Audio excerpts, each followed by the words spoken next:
Dengan ambruknya jembatan Muara Lawai, Gubernur Sumatera Selatan meminta aparat penegak hukum tegas dalam melakukan tindakan apabila terbukti melanggar. Pihak perusahaan diminta untuk membangun kembali jembatan yang patah.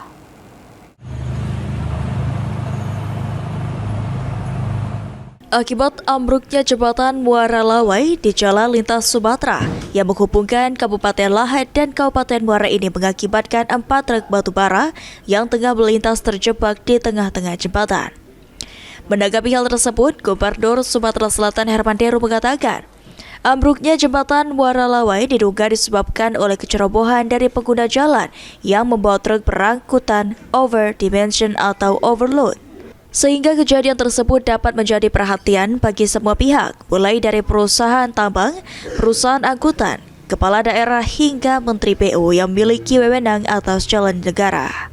Di sisi lain, orang nomor 1 di Sumatera Selatan tersebut meminta kepada pihak kepolisian untuk tegas dalam menangani robohnya jembatan Muara Lawai. Apabila terbukti terjadi pelanggaran, pihak perusahaan harus segera membangun kembali jembatan yang patah. Ini kan jalan negara dan roboh karena ada 4 mobil yang overloading. Ini pasti ada pelanggaran hukum. Jadi aku nak minta pihak kepolisian untuk tegas dalam hal ini.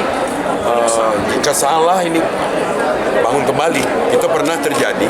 Kalau jembatan Lalan itu ditubruk di bawah oleh tongkang, ini ditimpa dari pojok. Apabila nantinya hasil tinjauan lapangan terbukti melanggar dan merugikan masyarakat, Herman Deru menegaskan berencana mengeluarkan peraturan gubernur terkait tata cara pengangkatan batu bara di Sumatera Selatan.